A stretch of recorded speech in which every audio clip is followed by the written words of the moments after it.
And now, from the CFTK-TV studios, this is Open Connection with your host, Robert Pictou. Welcome to Open Connection. I'm your host, Robert Pictou. Our show today comes to you from the traditional and unceded territory of the Tsimshian people. School districts are significant community assets. Boards have important responsibilities for oversight for school district financial decisions. On today's Open Connection, we open our archives to bring you this story from 2002. Handmade signs tacked up outside Copper Mountain Elementary School are a plea from students and parents. They're afraid the Coast Mountain School Board will shut their school down this fall as part of its effort to cut $3.5 million from its budget. We have a very community-oriented school, which is K-7. All our children know each other at the school. All the staff know all the children. We're a small community school that just will not have the same feeling when they move to schools of upwards of 300 children. The formula is the community. Everybody in the community is basically involved in the school in one way or another. And by removing the school from the community and taking it to somewhere else, it's hard to establish that community setting. Parents here are also worried their kids could end up in portables elsewhere if their school is closed. They're proven health hazard, the molds that grow in them, that sickness the molds create, and also the work safety issue for teachers working in portables. They're proven to be unsafe and that pathways are not clear to the portables. The security is not as well as being inside the school with the rest of the staff. On March 27th, the school board announced Copper Mountain Elementary and 4 other schools in the district would be closed this fall. As well, Mountain View Elementary, under construction in Terrace, would not open. The news shocked many people. Word of potential closures had come just a few weeks earlier at the board's regular monthly meeting. Trustees had just received bad news about the government's education budget freeze and its new funding formula based mostly on enrollment, which has fallen by about 1,000 students in the Coast Mountains district in the past few years.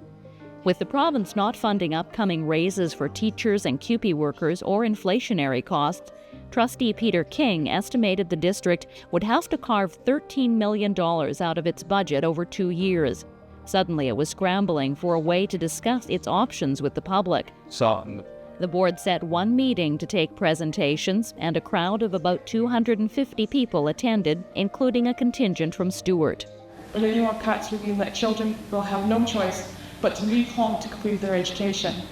Many parents have already said that if you close schools or cut any more staff, they will board their houses out and leave.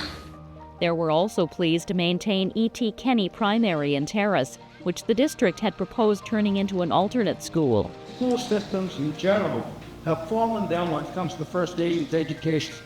So this is one shining star, E.T. Kenny, where the First Nations students have a chance to make it to their school system on equal terms with everyone else.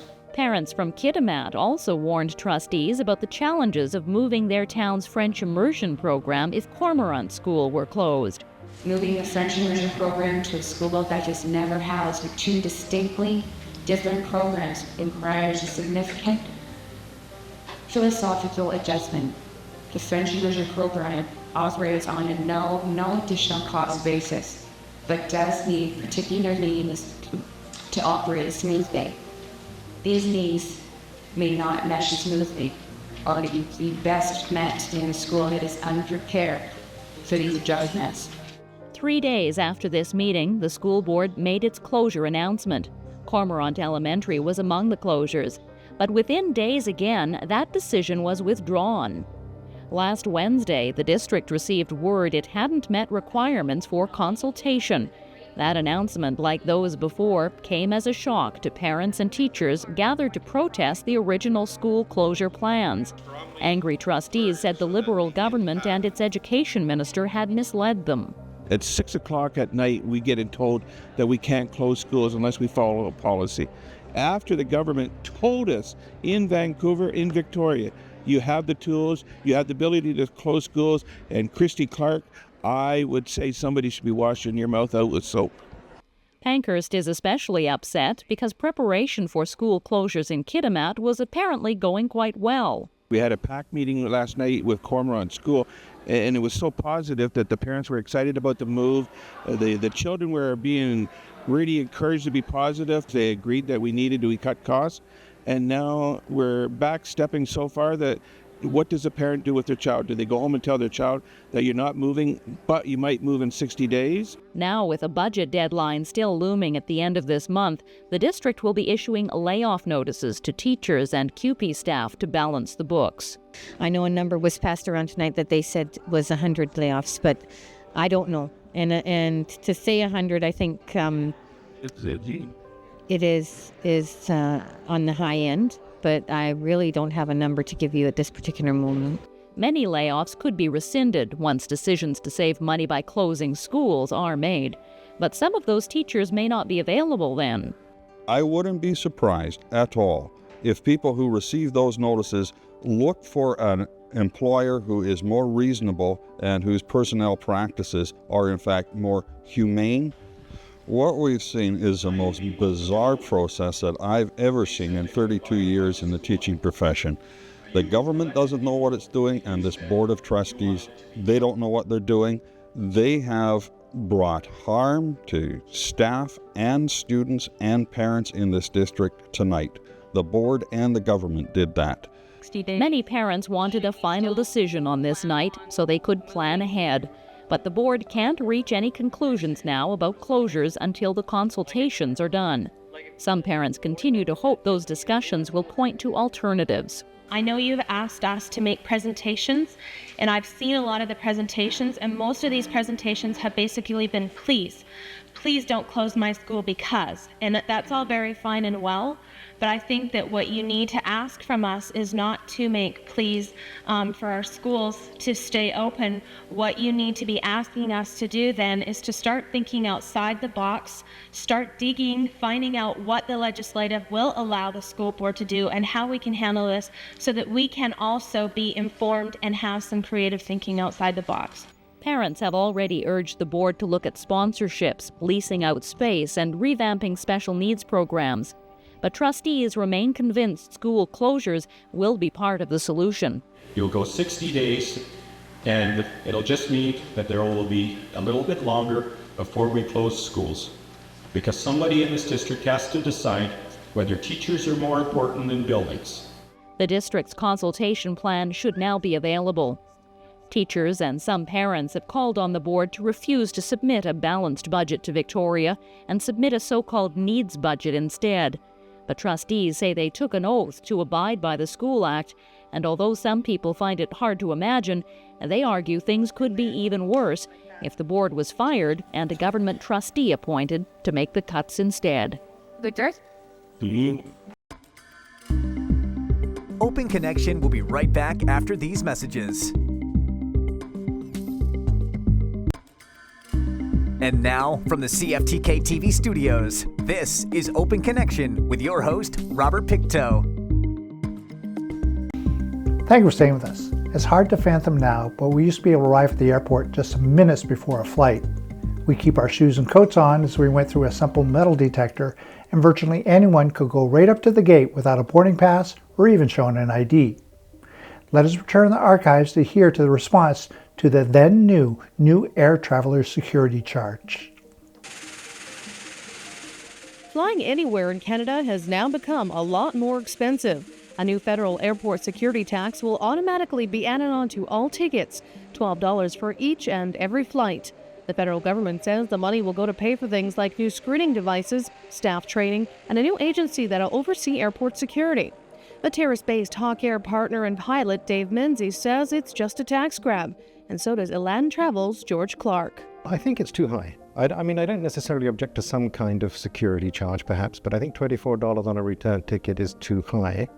The government gets a great deal of revenue from air travel from the aviation fuel tax, GST, and NAVCAN fees and other charges. And the cost of security, I think, is going to be far less than the amount of money they're going to take in from the fees. So they're using security as an excuse to bump general revenue, and I think that's grossly unfair. I think it should be the other way around. The government should be subsidizing security. I have never in all my years in this business seen the industry so united in their opposition to a government initiative. Even with NAV Canada, there was some dissent, but this particular issue here has really galvanized the whole industry, not just the airlines, but the airports, travel agency associations, and provincial tourism authorities. And Menzies isn't alone in his sentiment. Some of his passengers think it'll take a lot more money from their pockets, and that as northern residents, they'll pay a lot more than, say, someone from a larger centre. Somebody traveling on a series of small carriers, for instance, Hawk Air to Vancouver, WestJet to Thunder Bay, and Bearskin, for instance, off to Sioux Lookout, they're going to end up paying the tax 3 times, whereas making a trip on Air Canada, they only have to pay it once. It's really set up very much as an advantage to Air Canada in that instance, and it's not fair. Well, there's another thing of the north. We're going to suffer again, right? Another $12, and so people from Vancouver is one thing. Everything is so close, but here the north again, we're just going to get another tax, another reason to stay home. Well, I feel that we're taxed enough. You know, I mean, the government's nailing us for everything. Up here in the north, we pay the most. Our trips from Terrace to Vancouver cost just as much to go from Vancouver to anywhere else. And Menzies says the tax doesn't make sense, and he questions the timing of it. It's important to note that the upgrade of airport equipment and baggage inspection equipment was a program that was ongoing months before September 11th, and it was in response to International Civil Aviation Organization raising standards across the world. And if Canada wanted to maintain its international agreements within ICAO, we were going to have to upgrade this equipment anyway. And before September 11th, this was a program that was ongoing, and it was being funded by the airports and by general revenues, and nobody considered it a big deal. So yeah, the government is definitely using September 11th as an excuse to really stick it to us here. That's obvious. A walk-through metal detector. I can buy a walk-through metal detector for about $2,500. I can buy an explosive sniffing device for about $5,000. If I was required to sniff every bag and do a full screening, which I'm not by regulation, but were I required to do that, I'd be able to provide that service for under $1 a passenger. But Northwest Regional Airport Society President Frank Hamilton says the airport will be getting new screening devices and more staff training, although he does admit that none of the money the airport users pay will stay here. And he says smaller regional airports shouldn't have to pay the tax because the additional security isn't necessary. Well, I agree with Dave Menzies. He's got a particular point with Hawk Air, since there is no security check either at this end or at the South Terminal in Vancouver. And we wrote a letter some months ago to the Minister of Transportation regarding the fact that it's appeared very inappropriate to have this charge levied at the Terrace Kitimat Airport. The new charges have been automatically added to the price of all tickets, including Hawk Air's. But Menzies says they're doing it progressively to try and offset the cost to the traveler a bit. The lowest fares pay a little less than the $12, the highest a bit more. And he says the company is swallowing the cost tagged onto children's fares. The Airline Pilots Association is now asking the federal government to get rid of the tax. Federal Finance Minister Paul Martin has promised to review the surcharge in September. Open Connection will be right back after these messages. And now, from the CFTK-TV studios, this is Open Connection with your host, Robert Pictou. Welcome back to Open Connection. George Little, Tom Thornhill, and Ed Eby were among those early settlers to arrive at the banks of the Skeena at what would become Terrace. These early settlers were met and received assistance from local Tsimshian residents, including the likes of Charles and Emma Nelson from Kitsim-Kalem. Let us return to the archives with Kathleen Baxter. The Skeena Valley Quilters are always busy with some project or other, often making quilts they give to the RCMP or victims' assistance so they can present them to children in traumatic situations. But this project is one of love and remembrance, a commemoration of Terrace's history as a village, a town, and a city. Well, we had a letter from the committee about the celebration for Terrace's 75th birthday, and amongst ourselves we had a discussion and decided we would make a wall hanging. Catherine has actually only lived in the Terrace area for about 15 years, but the other members of the group, Aveline McConnell, Florence Uverman, Ruth Shannon, Norma Morrison, Joan Wright, Marguerite Benoit, and Colleen Sandy, have lived in Terrace for most, if not all, of their lives. And the pictures they based their quilts on brought back some very special memories. Joan Wright, for example, found a photograph of a logging truck driving down Lake Elsa Avenue circa 1951. In this picture, the area at the right is now occupied by the Coastin of the West, the area at the left by Video Stop and other stores.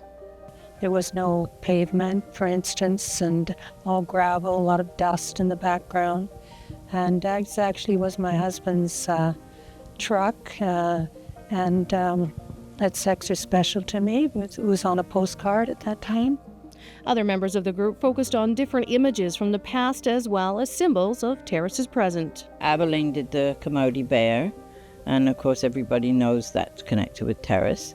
And then there's the fish, and I did a salmon and a cutthroat for that part. And then some of us have old books. I picked up one at a garage there, had the picture of the house going down the river for the 36 flood, and the others are picking up different things with Terrace. There are also images of a snowflake, a Sleeping Beauty mountain, and one of the beehive burners which used to dot the landscape of Terrace. We all just had our own ideas of what we'd like to do, and that's how we worked it out, and it turned out to be quite a really interesting variety. There's still more to do. They want to do a quilt section depicting the old Skeena Bridge, back in the days that it was the only crossing from Thornhill to Terrace. Well, this is going to take some time because in actual fact we've been working on a memorial quilt at the same time. One of our members, Judy Place, died, and we were making a memorial quilt for the Cancer Society. And so we're taking our time. All the squares will be completed in September, and then we will put it together with sashing and sign at the top for the Terrace and the dates. And hopefully we'll be ready to present it towards the end of December. Open Connection will be right back after these messages. And now, from the CFTK-TV studios, this is Open Connection with your host, Robert Pictou. When livestock was domesticated around 7,000 to 9,000 years ago, dogs served as herders and guardians. Although many still serve in these capacities, dogs are mainly used for social purposes and companionship. In this final segment of Open Connection, we return to archives to learn more about the special bond between human and dog. I've had dogs all my life. I got my first dog when I was 4 years old, and that dog lived 24 years. So when I was 28, almost out of veterinary school, is when that dog's heart finally gave out. But to have a dog live 24, that's a long time. That was my first dog. I've had another generation of dog, a lab, a black lab, and that dog lived to be about 11 years old. And so this is the third generation of dog I've had in my lifetime. There's never been a time when I haven't had a dog. And this dog now is 11 and a half years old. His name is Odie. And he, in people years, would be approaching 90 years old now. Most dogs play a very important role in their family environment. Some dog lovers even say their pet is equally important to them as any other member of the family. Our son, who's 10, she is basically his number one friend. Like they go everywhere together. She walks him to the bus stop every morning.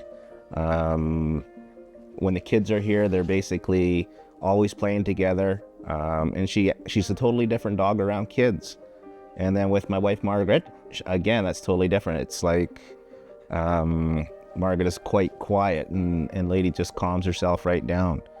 Well, I think they have a very unique relationship. As you know, dogs come from families. They're raised in packs where there's a mother that takes care of puppies, and the other dogs go out and hunt and gather food and come back, and other mothers transfer care of the puppies over, and there are different fathers who feed, and so they're in a family type of relationship. that makes it pretty easy for a dog to fit themselves into your family relationship as well.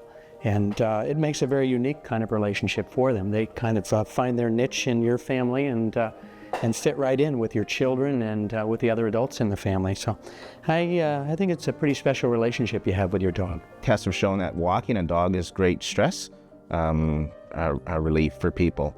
It's a known fact that it calms people down, and it's good for both. We have a great connection. He can come to work with me anytime he wants. That's unusual. Not everybody can take their dog to work, although we're finding more and more people take a dog to a place of work, and that dog spends time at that workplace with them. And we go on hikes together. When I go fishing, he goes along, and he enjoys lots of company with us. But I also have found that now that he's gotten older, he's a little more reluctant to leave the house. He'd rather stay home in the cushy environment with the heat on than be outside in the snow. But he spends a lot of time with us. Some interesting dog facts now. 52% of Canadian households hold at least one companion animal, and it is estimated Canada is home to more than 3 million dogs. Canadian pet owners spend more than $1 billion each year on food, health, and cosmetic care for their dogs. The most recent data from Stats Canada shows that Canadians spend more than $300 on average per year to feed and care for each pet in their home. She fits in everything that we do as a family. She's always involved. She's always been with us on our trips. We very seldom go anywhere without her. And usually when we plan holidays, the first thing that comes to our head is, what are we going to do with the dog? Almost anyone who owns a pet maintains dogs have feelings just as we do. They say their pets feel the basic feelings and express joy, sadness, embarrassment just as humans do. There's a reason why they are called man's best friend, and that equal devotion man to dog and dog to man represents just that. They say that they are the man's best friend, or a person's best friend, and I have no doubt in that. I've seen times when she would definitely put herself before anything to protect either Michael, Margaret, or myself. She is very loyal and very committed. I do consider her a true friend to us. And like I said, she is indeed part of the family. The West Fraser Mill has been down since late June because of poor market conditions.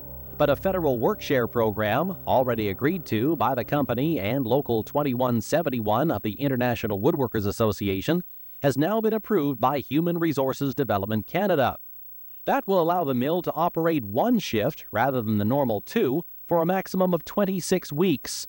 Operations Manager Lou Poulin says that'll allow the company to call back virtually all the mill's 150 unionized employees who will share the work and earn half their regular paycheck. Part of the remainder will be topped up by employment insurance.